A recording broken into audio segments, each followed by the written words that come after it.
여러분 반갑습니다. 저는 여러분들이 이제 2024학년도 3월 학력평가 시험 보느라 모두 고생 많으셨습니다. 제가 한 일주일 늦게 강의를 촬영하고 있긴 한데 저번 주에 이제 강의 장비를 놓고 와서 오늘에서야 하게 된다라는 점 좀 양해 부탁드리겠습니다. 그래서 저는 제 소개를 먼저 해드리면 저는 전북체육고등학교 교사 김용주라고 합니다. 저는 이제 김용 제이스쿨 S에서 함께 일을 하고 있습니다. 그래서 저와 함께 3월 학력평가 해설 들어가 보도록 하겠습니다. 우선 제가 원래는 모든 문항을 상세하게 설명을 드리려고 했어요. 근데 제가 지금 업무가 조금 바쁜 게 좀 있어가지고 간단하게 딱딱딱 어떻게 풀어내야 하는지 30분 안에 맞춰보도록 하겠습니다. 여러분들은 이렇게 30분 안에 끝을 낼 수가 있어야 돼요. 근데 물론 제가 이제 강의 설명을 하다 보니까 30분을 넘길 수는 있는데 여러분들 이런 식으로 풀이를 해야 되겠구나, 이렇게 과감하게 넘겨야 되겠구나, 이런 것들을 좀 배워가셨으면 좋겠습니다. 자, 그러면 하나하나 보도록 하죠. 자, 첫 번째 문항입니다. 가장 기본적인 문항이에요. 자, 이거 보자마자 이제 자연현상, 사회문화 현상을 나누는 거구나, 이걸 확인할 수 있으니까 각각을 우리가 나눠봐야 되겠죠. 이거 뭐죠? 그죠? 사회문화 현상이 되겠고요. 자, 그죠? 밑에. 이거는 자연현상이잖아요. 그죠? 당연히 자연현상이고, 관광자원으로 활용한대요. 인간의 의도와 가치가 개입되어 있기 때문에 얘는 사회문화 현상이 되겠습니다. 그죠? 이거 생산하는 거 역시 인간이 의도를 가지고 행동을 하는 거니까 사회문화 현상이 되는 거고요. 자, 그러면 하나하나 살펴보도록 하겠습니다. 기업과 같은 현상, 사회문화 현상은 자연현상과 달리 가치함 축적이다. 맞습니다. 맞죠? 뒤에 볼 것도 없어요. 넘어가셔야 돼요. 만약에 이거 안 넘어가고 그냥 하시면은 시간이 부족합니다. 여러분 이렇게 과감하게 넘어가 주는 게 필요하다라는 점 확인할 수 있으면 좋겠네요. 자, 그럼 다음 문제입니다. 갑은 이렇게 연구와 관련된 이야기예요. 지금 보니까 연구와 관련된 이야기를 하고 있는 거죠. 그럼 저 같은 경우에는 늘 설명을 했지만 독립변수와 종속변수를 먼저 확인을 한다 그랬어요. 목표 지향성이 직무 만족도에 미치는 영향을 파악하기 위한 연구니까 독립변수, 종속변수 이런 식으로 가게 되는 거죠. 자, 그러면 쭉쭉쭉 한번 읽어보면은 대충 지금 가설이 있는 게 보이고, 그죠? 이런 가설을 설정하고 지금 통계적으로 처리를 한다라는 걸 봤을 때 이 같은 경우에 지금 양적 연구예요. 지금 양적 연구인데 이거 무슨 말도 안 되는 소리입니까? 그죠? 자, 틀렸고요. 자, 다음 2번. 기억은 갑의 연구에서 1차 자료에 해당한다. 자, 기억. 선행 연구를 검토한대요. 그죠? 선행 연구를 검토한다. 이거 무슨 말이에요? 자기가 직접 조사하는 게 아니라 기존에 있던 자료를 활용하는 것. 그런 자료를 우리는 1차 자료가 아닌 2차 자료라고 이야기를 했었었죠. 자, 니은은 독립변인, 디귿은 종속변인이다 라고 이야기를 하고 있는데, 지금 목표 지향성을 학습 목표 지향성과 수행 목표 지향성으로 나눈 거예요. 얘 같은 경우에는 독립변수 1, 독립변수 2 이런 식으로 되는 거지. 하나는 독립변인, 하나는 종속변인이다. 이건 아니죠. 둘 다 독립변인입니다. 자, 틀렸고요. 자, 4번. 리을 같은 경우에는 신입사원 1000명을 대상으로 하였대요. 자, 지금 보세요. 그 연구 자체가 뭐예요, 이제? 신입사원의 목표 지향성이 직무 만족도에 미치는 영향을 파악하기 위한 연구잖아요. 그죠? 그 중에서 신입사원 1000명을 뽑은 거예요. 자, 그럼 얘는 모집단이 아니라 뭐예요? 표본이 되는 거죠. 이게 가려지네. 그죠? 자, 마지막 5번. 가설 1은 가설 2와 달리 수용되었다. 지금 보세요. 자, 수집한 자료를 분석한 결과 학습 목표 지향성이 높을수록 직무 만족도가 통계적으로 유의미하게 높았다.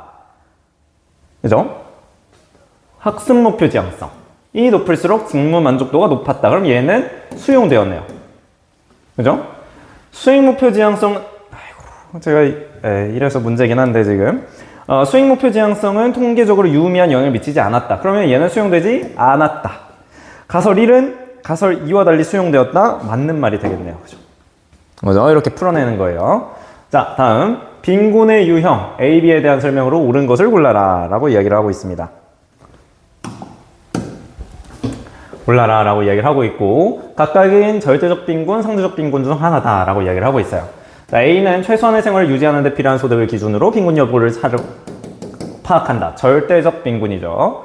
자, 소득 분포를 고려하여 빈곤의 여부를 판단하는 B, 이거는 상대적 빈곤이 되는 것이죠. 중위소득을 기준으로 한다라는 거니까. 자, 그렇다면은 A, 절대적 빈곤을 판단하는 소득 기준은 모든 사회에서 동일하나요? 그러지 않죠. 최저생계 B를 이제 판단한 그 기준은 어느 사회나 다르죠. 미국의 이런 절대적 빈곤 선이 다르고, 한국도 다르고, 유럽도 다르고 다 달라요. 어느 사회나 동일하다 틀린 말이고. 자, 2번, A에 해당하는 사람은 모두 B에 해당한다. 이거 무슨 말도 안 되는 소리입니까? 그죠? 반대도 가능해요. 그죠? 그러니까 이 빈곤선이 각각 어디에 있느냐에 따라서 둘 다 가능할 수 있다라는 거죠. 반대도 가능하다. A는 B와 달리 절대적 빈곤은 상대적 빈곤과 달리 소득 수준이 높은 국가에서는 나타나지 않는다. 말도 안 되는 소리죠. 그죠? 소득 수준이 아무리 높은, 뭐 예를 들어서 미국 같은 나라도 절대적 빈곤에 있는 사람들은 있어요. 그죠? B. 그죠? 상대적 빈곤은 B와 달리가 틀리죠. 자, 절대적 빈곤에 있든 상대적 빈곤에 있든지 간에 상대적 박탈감과 같은 주관적인 이런 그 빈곤 상태는 어느 위치에서는 있을 수가 있어요. 그렇기 때문에 둘 다 상대적 박탈감의 원인이 될 수 있다라는 점. 자, A와 B 모두 우리나라에서는 객관화된 기준을 적용해 파악한다. 이게 맞는 말이죠. 그죠? 이게 맞는 말이에요. 자, 그러니까 A로 치면 뭐예요? A는 최저생계비. 그죠? 최저생계비. 다 쓰진 않겠습니다. B는 뭐예요, 이제? 중위소득의 2분의 1. 그죠? 이런 객관적인 기준을 적용해서 파악하고 있죠. 그렇기 때문에 답은 5번 이렇게 되는 거죠. 자, 다음 사회변동의 방향을 바라보는 관점이래요. 자, 답이 먼저 스포가 돼버렸네요. 그죠? 자, 보겠습니다. 단순 사회에서 복잡 사회로 발전해 나간다. 진화론이죠. 자, 진화론에 대해서 계속 하면은 사회변동은 사회변동과 동일시한다. 맞고요. 서구중심적 사고란 비판을 받는다. 맞습니다. 기억, 니은 답으로 딱 찍어주고 넘어가야 되겠죠. 자, 자료 수집 방법 A와 C에 대한 이야기.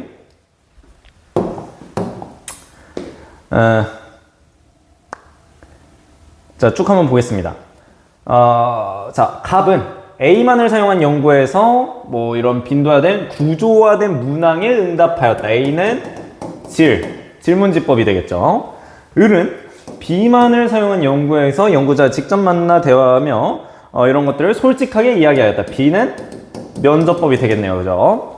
자, 병은 C만을 사용한 연구에서 상담 프로그램에 참여하였으며 전과 후에 중독 지수를 측정하는 검사를 받았다. C는 실험법이 되겠네요. 그죠? 간단하네요. 저는 한번 해보죠. A는 B에 비해 다수를 대상으로 한 자료 수집에 유리하다. 너무 답이죠. 그죠? 깔끔하게 답안이 나왔으니까 바로 넘어갑니다. 자, 사회화란 무엇인가요? 자, 우리 전북체육고등학교 학생이었다면 이거 틀리면 안 되죠. 그죠? 이거를 우리가 얼마 전에 했어요. 그죠? 자, 한번 보겠습니다. 사회화란 무엇인가요? 갑이라는 사람은 전체 사회 구성원이 합의한 가치와 규범이다. 기능론, 재생산, 특정 집단의 유리한 가치와 규범을 전수하는 것이다. 갈등론, 능동적으로 해석해서 능동적으로 사회를 형성하는 것이다. 상상론, 이렇게 되는 거죠. 자, 그러면 가보겠습니다. 갑의 관점은, 기능론은 이거는 상상론이죠. 을의 관점은 답이 딱 떨어졌네요. 2번이 되겠네요. 갈등론이었었으니까 이거 갈등론 설명 잘 나왔으니까 이렇게 찍고 넘어갑니다. 자, 다음. 자, 각각의 지금 이번에는 일탈이론에 대해서 이야기를 하고 있습니다. 이야기를 한번 해보면은 이런 사람들과 접촉하면서 또 뭘 정당화하는 가치관을 학습하였다. 자, 이거 차교적, 차별적 교제이론.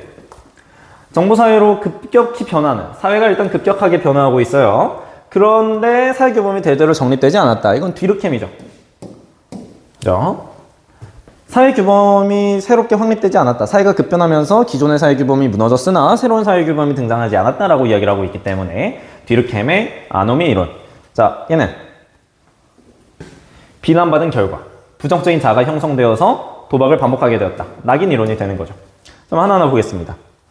차별적인 사회적인 제재를 일탈 행동의 원인으로 본다. 이건 낙인 이론이죠. 이거는 머튼의 아노미 이론이네요. 이 낙인 이론에 대한 설명이니까 답은 3번으로 깔끔하게 떨어집니다. 그죠? 자, 가겠습니다. 자, 대학 시절 창업을 꿈꾸었던 갑은 어머니의 권유에 따라서 A 회사에 입사하였다. 뭐 A 회사는 2차 집단이자 자발적 결사체는 아니죠.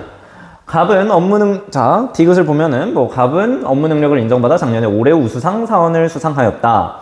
역할에 대한 보상? 자, 이거 자체가 틀린 말이죠. 역할, 행동에 대한 보상이겠죠.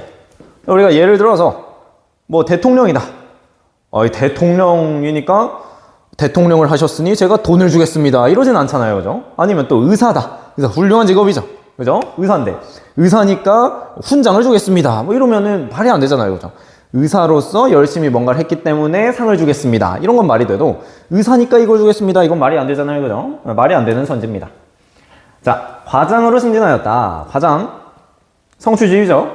기업. 기업? 귀속지위예요? 아니죠. 그냥 아니라고 몇 번을 말했습니까? 그죠? 잠깐만. 여기에 표시를 하면 안 되겠죠? 달리에 표시를 해야 되겠죠? 그죠? 달리가 틀린 거죠. 내가 태어나면서부터 어머니인 게 아니잖아요. 어머니가 되기 위해서는 결혼을 해야 돼요. 그죠? 그거 내가 이뤄낸 거란 말이죠. 성취지. 미음, 대학교는 이익사회이자 2차적 사회화기관이다. 답이 딱 떨어지는군요. 답은 4번입니다. 자, 사회적 소수자와 관련된 이야기입니다.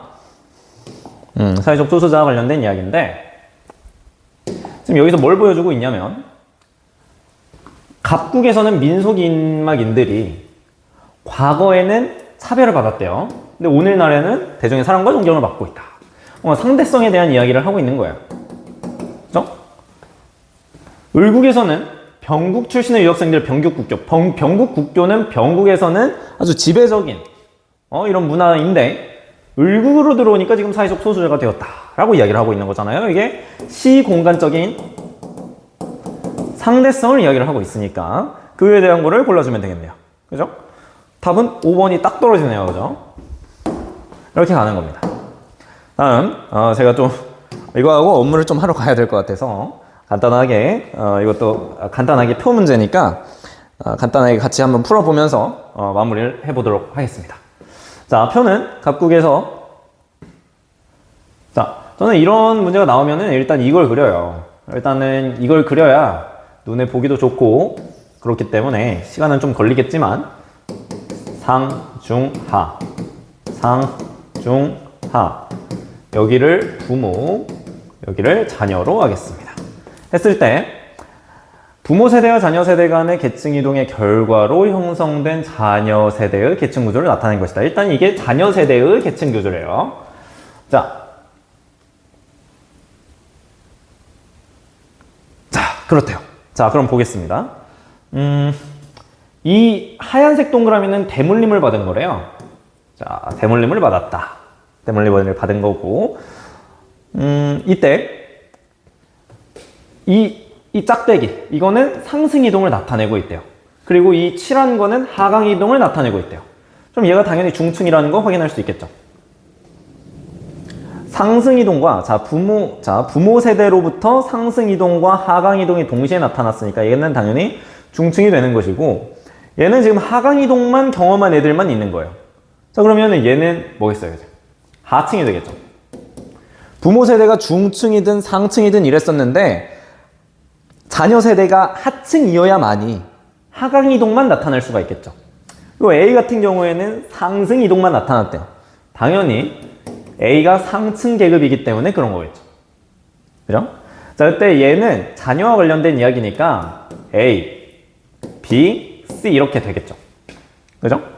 자, 그 와중에 대물림 받은 애들이 3, 2, 2 이렇게 되는 거예요. 이해됩니까? 자, 그리고 상승 이동을 한 애들이에요. 얘네가 상승 이동을 했대요. 그러면 부모가 중층이면서 자녀가 상승 아니죠. 자, 표만 보면 헷갈려, 그죠? 표만 보면 헷갈려 죽어가지고. 자, 보겠습니다. 지금 자녀 세대에 대해서 이야기를 하고 있는데, 중층에서 상승 이동을 통해서 중층이 된 애들이 4명인 거죠. 그죠? 그죠? 여기가 상승 이동 칸이니까. 또 자녀 세대가 지금 중층인데 하강 이동을 통해서 중층 이동이 된 애가 이 2명이라는 뜻이에요. 그죠? 그죠? 이해가 됩니까? 해서 지금 총 8명이 되는 거예요. 그죠? 자, 그리고 지금 여기 상층을 보면은 상승 이동을 한 애들이 지금 이렇게 3명이 있대요. 여기를 2개를 합쳐서 3. 자, 여기는 여기 2개를 합쳐서 4. 이렇게 되는 거죠. 그래서 6, 6 이렇게 되는 거죠. 자, 이렇게 하면은 깔끔하게 한번 풀어낼 수가 있습니다. 폐쇄적 계층 구조를 가지고 있나요? 이동을 겁나 하고 있잖아요, 이거죠. 그럴 리가 없지. 자녀 세대의 계층 구도는 지금 피라미드입니까? 다이아몬드 듀오, 그죠? 부모 세대에서 하층 인구의 비율은 50% 이상이다. 부모 세대에서 하층 인구가 지금 50% 이상이다 이거예요. 그러면은 부모 세대가 하층이 최대한 있다고 한번 해볼게요. 자, 그럼 이 3을 아예 하층으로 몰아버리면 부모 세대의 하층이 가장 많을 때가 되는 거죠. 그럼 보면은 3, 7, 9. 부모 세대의 하층이 가장 많을 때는 9명이에요. 그죠? 9명인데, 자, 문제 한번 보세요. 9명인데, 잠깐만. 네, 계산이 지금 딸려. 그죠? 9명인데, 지금 6, 12, 20. 총원이 지금 20이란 말이에요. 총이 20인데, 지금 9명이 최대일 때 9인데, 50% 이상이 아니죠. 50% 이하입니다. 아무리 많이 잡아도 지금 9명이니까, 하층을. 그죠? 그러니까 이게 50% 이상이 아니잖아요. 그죠? 이렇게 되는 거고요. 자녀 세대 계층에서 계층 대물림을 받은 사람의 수는 상층이 가장 많다. 답이 여기서 딱 떨어지네요. 그죠? 4번입니다. 그죠? 다시 한번 볼까요? 자, 보시면 계층 대물림 여기는 셋, 여긴 둘. 가장 많은 건 여기에요. 그죠? 마지막 것도 표 문제니까 마지막 것도 한번 해보죠. 보면은 부모 세대의 계층 구조가 자녀 세대의 계층 구조보다 사회 통합에 유리하다. 이건 그냥 부모 세대를 안 만들어도 돼요. 보세요. 자녀 세대의 계층 구조는 지금 어쨌든 다이아몬드예요. 그죠?